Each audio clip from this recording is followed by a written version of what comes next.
dalam doa. Bapa, kami bersyukur dan berterima kasih kami boleh memuji Tuhan dan menyembah Tuhan pada perbulan pada hari ini Tuhan. Kami rindu kebenaran sabda pegang firman Tuhan. Firman-Mu yang memulihkan, Firman-Mu yang menguatkan, Firman-Mu yang memberikan kami hidup yang penuh dengan pengharapan. Kami tiba saatnya Tuhan akan menyambut firman Tuhan dengan segala ucapan syukur kami. Tanamkan firman Tuhan dalam roh hati kami sehingga firman itu boleh bertumbuh, berakar dan berbuah lebat dalam hidup kami. Di dalam nama Bapa dan Putra dan Roh Kudus, di dalam nama Tuhan Yesus Kristus. Haleluya, puji Tuhan. Amin. Salam. Tuhan, hari ini merupakan hari yang kita mengucapkan syukur karena kita benar kembali bersama keluarga besar Gereja Jemaat Kristus Indonesia dapat dihimpun untuk diskusi memuji dan memuliakan nama Tuhan. Saudaraku, Bapak Ibu yang sangat dikasihi dan diberkati oleh Tuhan, dalam kesempatan ini saya rindu sekali untuk berbagi tentang kebenaran firman Tuhan dengan tema yang akan saya bagikan, yaitu di manakah Allah. Kenapa saya mengangkat tema ini? Karena tema ini menurut saya sangat menarik. Di tengah-tengah situasi kondisi yang sangat-sangat luar biasa, keadaan dunia secara global, banyak orang akan terjebak oleh alur dalam pemahaman berpikirnya tentang Allah. Nah, saya mengajak kita untuk membuka Alkitab kita di dalam kitab Mazmur pasal yang ke-42. Mazmur pasal yang ke-42 ayat 1 sampai yang ke-6. Kita akan membaca ayat ini secara berganti-gantian. Saya akan membaca ayat yang ganjil. Bapak Ibu serta saudara-saudari yang sangat dikasihi dan diberkati oleh Tuhan membaca ayat yang genap dan seterusnya sampai ayat yang ke-6. Demikian firman Tuhan, Mazmur pasal yang ke-42 ayat 1 sampai yang ke-6 dengan judul perikop dari Lembaga Alkitab, Kerinduan kepada Allah. Untuk pemimpin biduan nyanyian pengajaran Bani Korah. Seperti rusa yang merindukan sungai yang berair, demikianlah jiwaku merindukan Engkau ya Allah. Jiwaku haus kepada Allah yang hidup. Bilakah aku boleh datang melihat Allah? Air mataku menjadi tanganku bagaikan malam. Karena sepanjang hari orang berkata kepadaku, di mana Allahmu? Inilah yang hendak ku ingat, sementara jiwaku gundah gulana. Bagaimana aku berjalan maju dalam kepadatan manusia, mendahului mereka melangkah ke rumah Allah dengan suara sorai-sorai dan nyanyian syukur dalam keramaian orang-orang yang mengadakan perayaan. Mengapa engkau tertekan, hai jiwaku, dan gelisah dalam diriku? Berharaplah kepada Allah, sebab aku bersyukur kepada Allah. Menolongku kepada Allah. Di sini pembacaan firman Tuhan kita. Berkatilah orang yang merenungkan sabda kebenaran firman Tuhan dan merenungkan bahkan terlebih lagi melakukan sabda itu dari hari lepas. Nah, saudaraku, Bapak Ibu yang sangat dikasihi dan diberkati oleh Tuhan kita Yesus Kristus.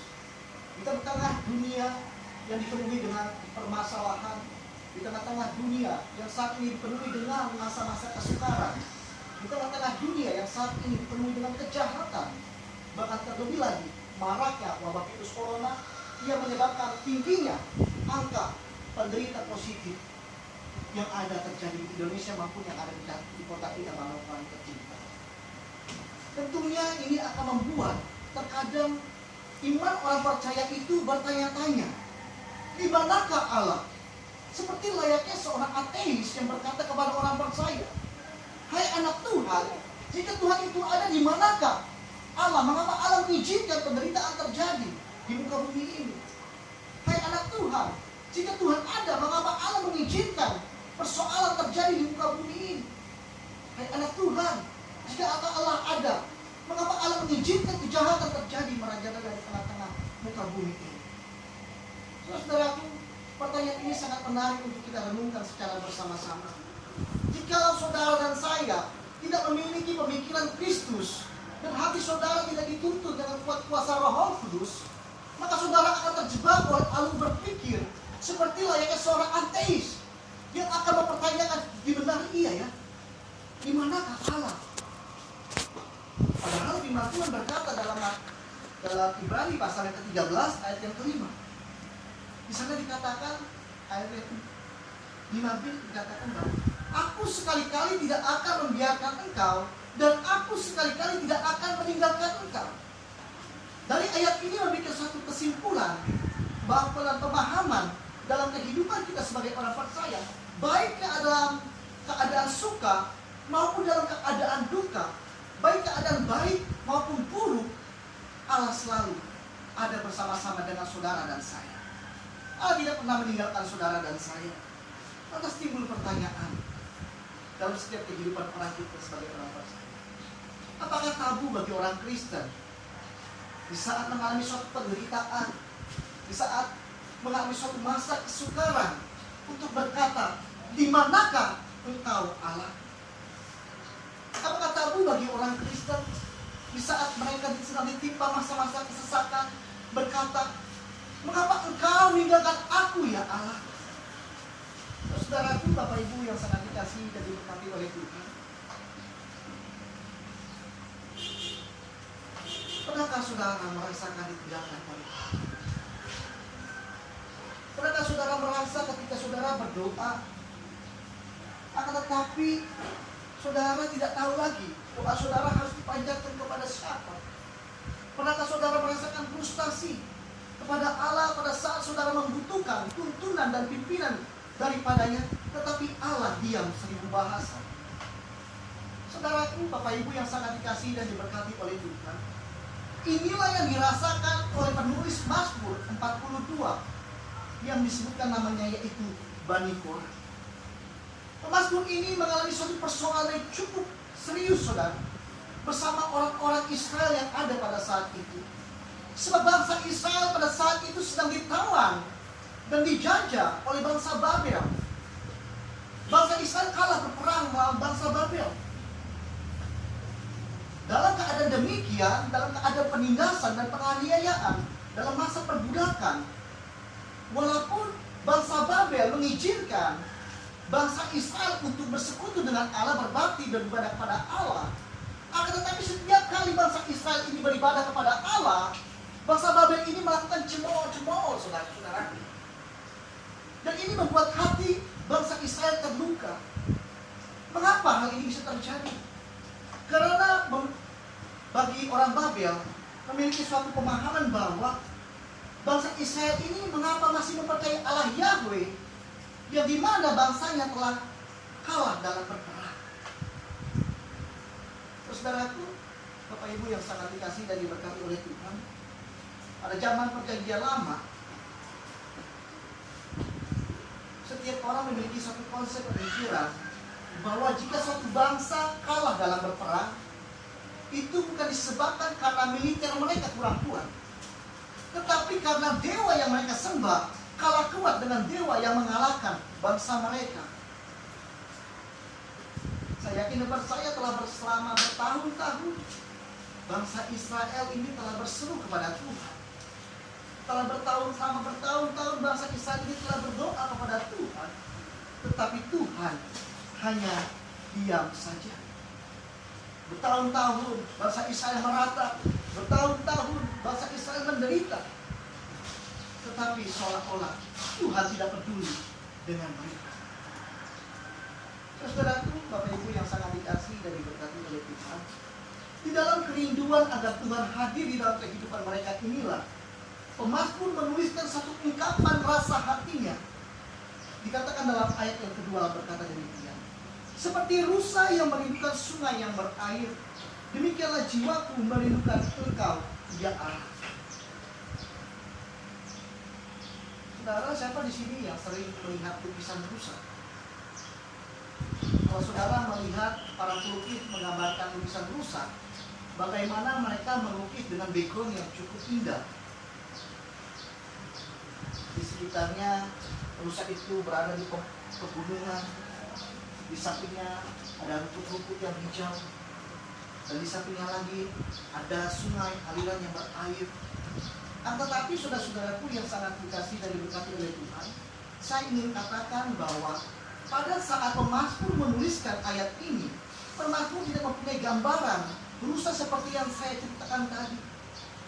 Karena pada saat itu daerah Babel sedang mengalami masa kemarau panjang, sehingga yang ada rusa sedang berjalan di tanah-tanah yang retak, yang dimana rusa ini sedang mencari sesuatu, yaitu air. Bahkan bisa saja rusa ini setelah berjalan berhari-hari lamanya untuk mendapatkan sesuatu, yaitu air, akan tetapi ia tidak mendapatkan. Dan rusa itu merasa satu tampak kekecewaan dan berkata, akhirlah hidupku jikalau saya tidak mendapatkan air.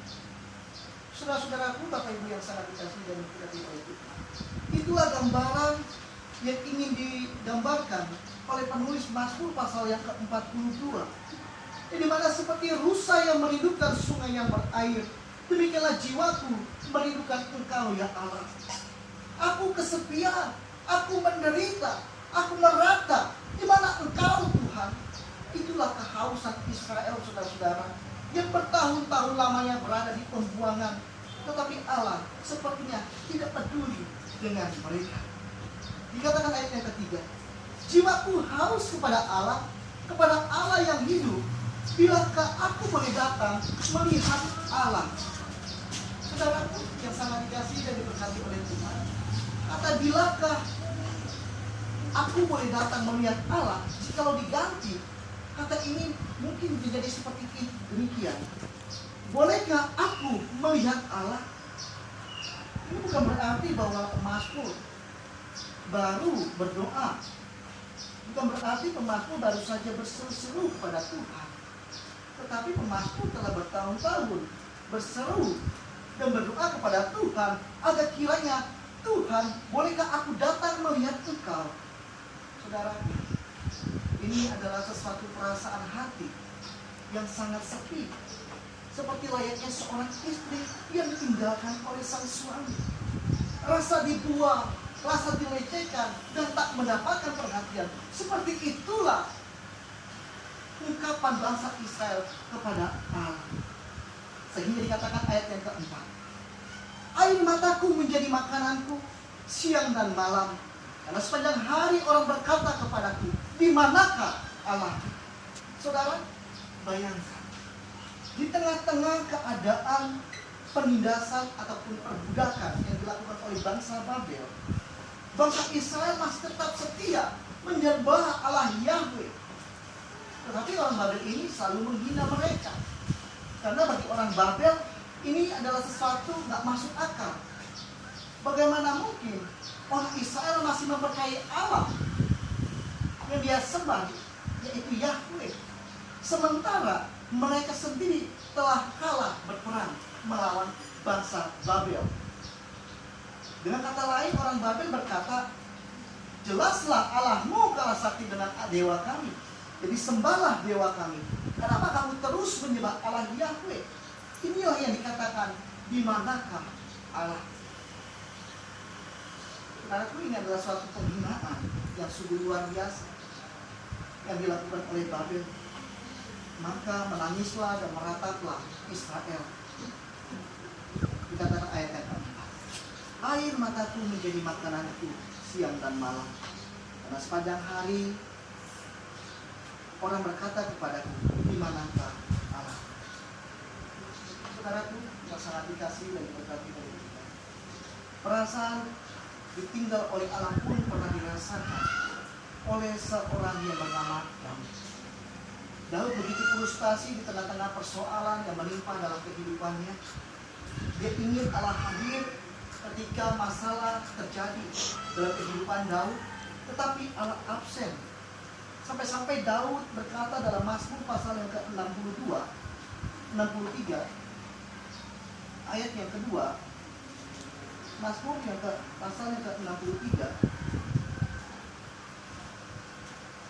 ayat yang kedua, dikatakan, ya Allah, Engkaulah Allahku, aku mencari Engkau, jiwaku haus kepadamu, tubuhku rindu kepadamu seperti tanah yang kering dan tandus tiada berair.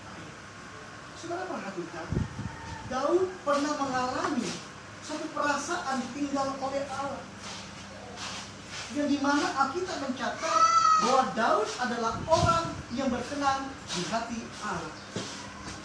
Terus saya mendapatkan orang yang kedua yang bernama Ayub.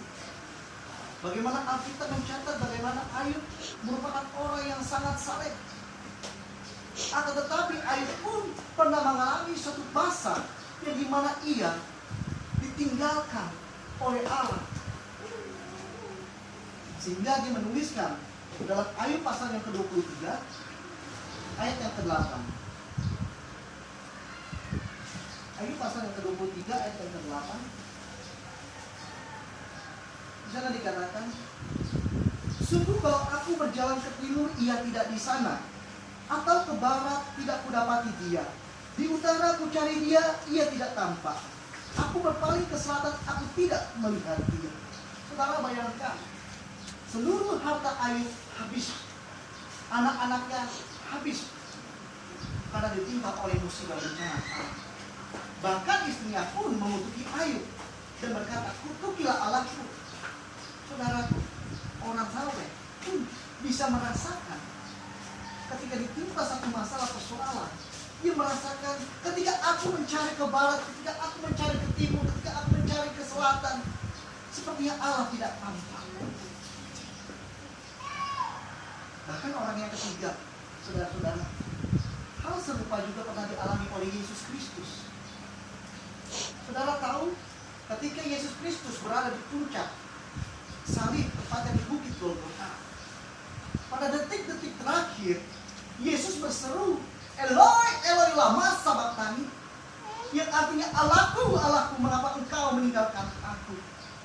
Saudara, pada saat itu Yesus Kristus sudah mengharapkan kehadiran Allah, sehingga ia berkata, Eloi, Eloi lama sabachthani, ya Allahku, mengapa engkau meninggalkan aku?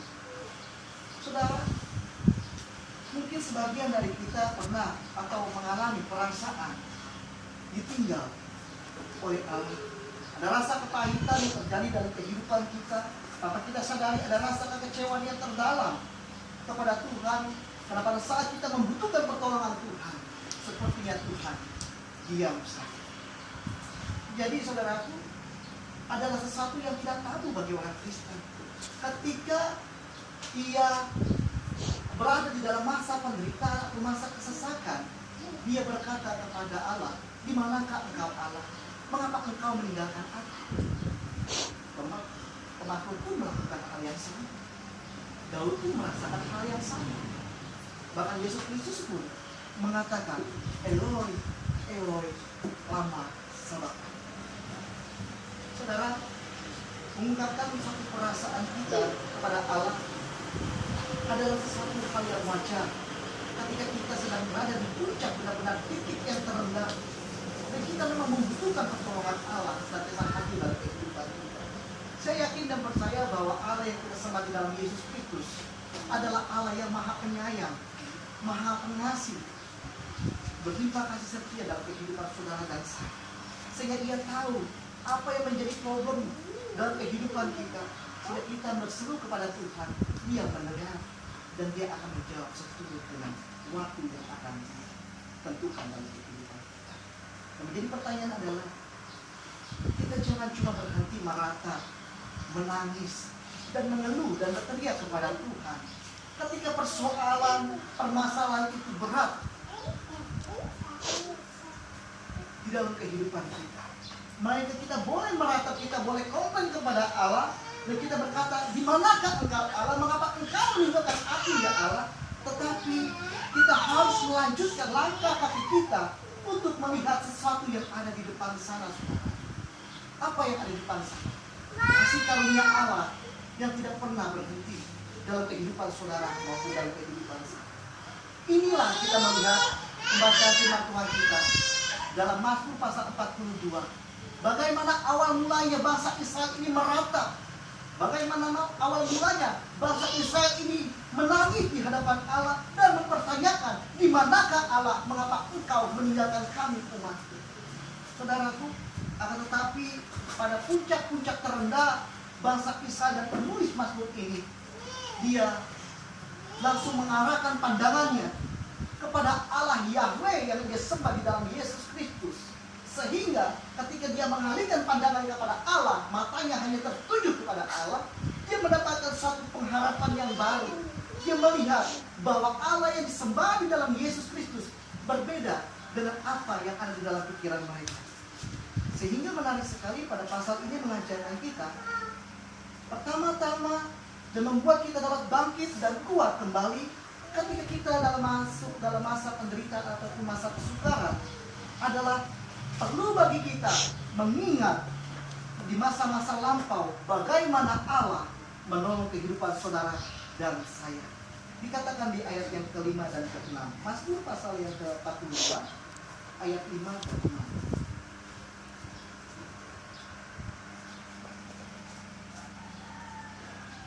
Inilah yang hendak kuingat sementara jiwaku gundah gulana. Bagaimana aku berjalan maju dalam kepadatan manusia, mendahului mereka melangkah ke rumah Allah dengan suara sorai-sorai dan nyanyian syukur dalam keramaian orang-orang yang mengadakan perayaan. Mengapa engkau tertekan, hai jiwaku, dan gelisah di dalam diriku? Berharaplah kepada Allah, sebab aku bersyukur lagi kepadanya, penolongku dan Allahku. Saudaraku, inilah yang dilakukan oleh orang-orang Israel ketika mereka dalam masa keterpurukan, mereka di dalam penawanan atau penjajahan ataupun perbudakan oleh bangsa Babel. Dia mengingat kembali atas setiap perbuatan-perbuatan Allah di masa lampau. Bagaimana Allah melakukan mukjizat ketika mereka sedang berada di Mesir. Bagaimana dia melihat mukjizat ketika mereka berhadapan dengan Firaun, dengan tulah-tulah yang dibuat oleh Firaun. Dan pada saat itulah bangsa Israel mendapatkan kekuatan kembali. Saudara, perlu bagi kita sebagai orang percaya, ketika saudara mengalami masa-masa kesesakan, saudara, ada sesuatu yang normal ketika saudara berkeluh kesah kepada Tuhan. Akan tetapi jangan sampai kita hanya sebatas berkeluh kesah dan meratap sedemikian dalam kepada Tuhan. Karena ketika saudara meratap terlalu dalam, maka iman saudara akan menjadi pupus dan hilang, saudara. Oleh sebab itu kita Amsal katakan, janganlah tawar hati pada masa kesesakan. Karena kalau kita pada saat masa kesesakan itu ada dan kita mengalami tawar hati, maka kecillah kekuatan kita. Melainkan ketika kita mengalami masa kesesakan, kita ingat kembali, kita membuka album-album kenangan kembali di masa yang lampau, bagaimana Allah bertindak sesuatu mujizat yang luar biasa dalam kehidupan saudara maupun dalam kehidupan saya. Saudara mengingat atau membuka album kenangan untuk mengingat-ingat apa yang diperbuat Allah itu berguna bagi pemazmur, tetapi juga berguna bagi saudara dan saya. Ada banyak hal-hal yang telah Tuhan buat dalam kehidupan saudara dan saya. Jika saudara ingat kembali, mungkin dahulu saudara menghadapi suatu masa yang sukar, sakit penyakit. Akan tetapi Allah melakukan mujizatnya dan pada saat itu kita sembuh. Mungkin pada saat itu di masa lampau kita menghadapi suatu krisis. Akan tetapi pada saat itu Allah menolong kita untuk bangkit daripada krisis itu. Dan jika masa saat ini kita diperhadapkan hal yang sama, persoalan penderitaan, saudara, ingatlah kembali akan perbuatan Tuhan yang ajaib dan berkuasa. Ayo jangan terpuruk dengan persoalan yang sekarang terjadi. Ayo jangan putus asa dengan permasalahan yang terjadi saat ini. Melainkan bangkitlah, diamlah. Tangan Allah yang perkasa akan senantiasa menolong saudara dan saya ketika saudara terus mengalihkan pandangan saudara bukan terhadap masalah, tetapi kepada Allah yang hidup. Biarlah firman Tuhan pada hari ini mengingatkan kita dan meneguhkan kita di tengah-tengah situasi kondisi yang sukar, yang saat ini banyak sekali dunia itu merasakan kelaparan dan lain-lain sebagainya. Tetapi Tuhan akan senantiasa menolong saudara dan saya, dan saudara akan tetap kuat ketika saudara hidup dalam firman Tuhan. Mari kita bersatu di dalam doa. Bapa yang kami sembah di dalam nama Tuhan Yesus Kristus, kami berterima kasih dalam kesempatan ini. Jika firman Tuhan bahkan dalam setiap kehidupan kami pribadi lepas pribadi untuk meneguhkan iman kepercayaan kami di tengah-tengah hiruk pikuk persoalan yang silih berganti dalam hidup. Seringkali pun kami seperti layaknya seorang ateis yang seringkali mempertanyakan di manakah Allah. Akan tetapi pada hari ini Tuhan mengingatkan kami bahwa Allah tidak pernah meninggalkan kami baik dalam keadaan suka maupun dalam keadaan duka, baik dalam keadaan buruk maupun dalam keadaan baik. Allah selalu berada bersama-sama dengan kami. Oleh sebab itu Tuhan, arahkan pandangan kami ketika kami berada dan diizinkan untuk masuk ke dalam masa-masa penderitaan, kesukaran, dan lain-lain sebagainya, untuk mengarahkan pandangan kami melihat Allah yang pernah melakukan sesuatu yang ajaib dalam kehidupan kami di masa lampau, sehingga dengan demikian itu membuat kami semangat kembali dan memiliki iman berpengharapan kepada Yesus Kristus, bahwa Allah yang kami sembah adalah Allah yang senantiasa tidak pernah membiarkan kami berjalan sendiri. Berkati Tuhan setiap umat-Mu di GKI yang hadir pada hari ini. Berkati juga setiap umat Tuhan yang tidak hadir bersama-sama dengan kami pada hari ini. Engkau yang mengerti setiap pergumulan dalam setiap kehidupan mereka pribadi lepas pribadi. Yang lemah dikuatkan, yang sakit disembuhkan, yang berat-berat diberikan kelegaan. Bahkan terlebih lagi teguhan iman kepercayaan mereka. Yakini Tuhan dalam setiap kehidupan mereka bahwa orang yang menanti-nantikan Tuhan akan mendapatkan kekuatan yang baik. Tidak seperti Raja Wali yang akan terbang tinggi, mengepaskan sayapnya di tengah-tengah pasir. Terpuji-pujilah kabar. Tanamkan firman Tuhan dalam hati kami. Di dalam nama Tuhan Yesus. Haleluya, puji Tuhan. Amin.